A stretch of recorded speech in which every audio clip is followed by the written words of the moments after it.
May question ako, Jody, anong pakiramdam na tuloy dahil sa nangyayari sa character mo, ang dami tuloy parang umaasa na masundan yung yapak ni Maya na mga kasambahay sila ngayon sa mga bahay. Naku, ikakasal din ako kay Sir.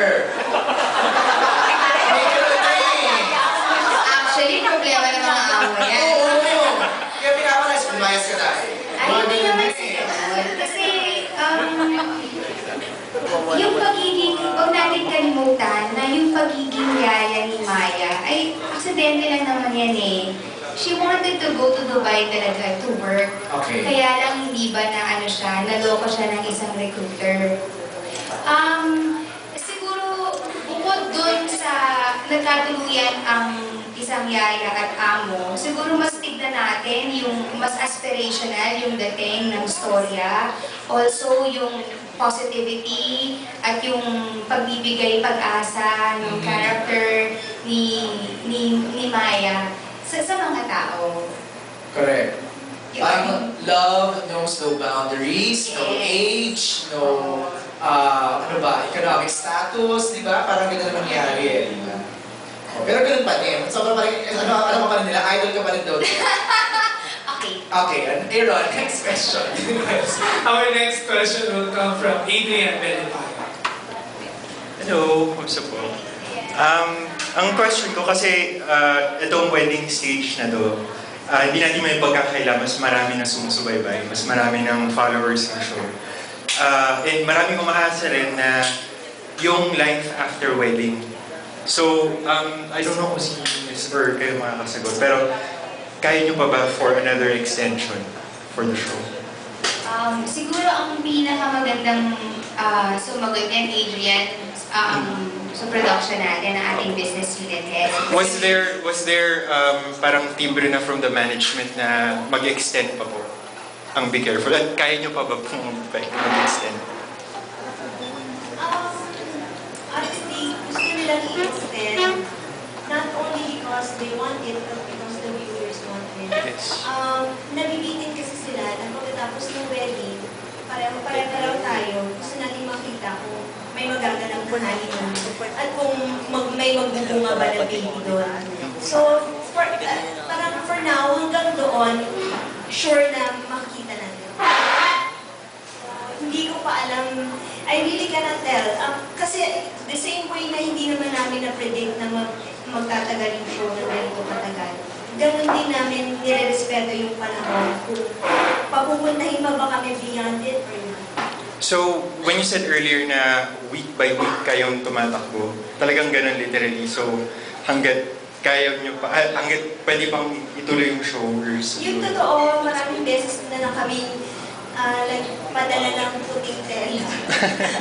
Para sabihin na parang hindi na namin kaya. Pero pag nakikita namin yung mga fans all over the world na parang hindi nila kayang mawala sa TV yung mga characters na minahal nila, napapaisip kami ng maraming beses. As long as we continue making people happy and we're still imparting that message of hope to everyone, and kakayanin namin.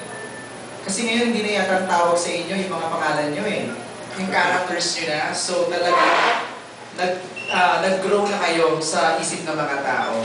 Aaron? And aside from that, multi-awarded din ang Be Careful. Yes! And isa ito sa mga programa ng ABS-CBN na meron na rin subtitle ngayon sa TFC. Yes. And, okay, our next question will come from Connie Kristen of DWIC. Hi. Are you aware ng clamor ng mga audience at saka even the TFC subscriber kung gusto nilang umattend ng wedding nyo?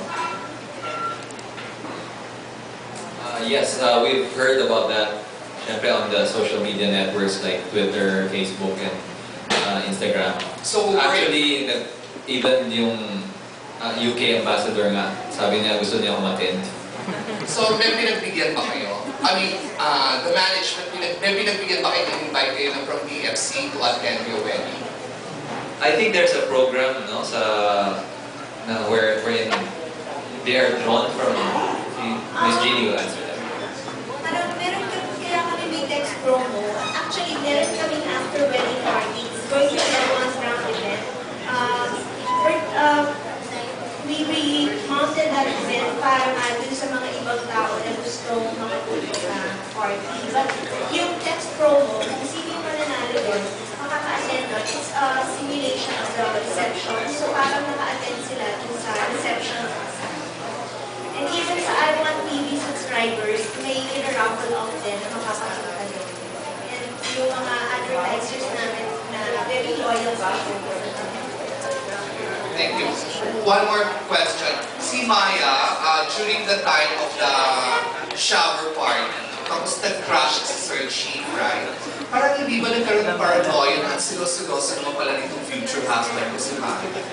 Actually, hindi naman. Unang-una syempre nagulat siya dahil biglang sumulpot si Sir Chief sa kanyang shower, di ba? Pero si Maya actually found it cute na nagsiselo si Sir Chief. Okay. So, hindi ka natakot magpakasal sa kanya bilang Maya? November 15, Okay. together na.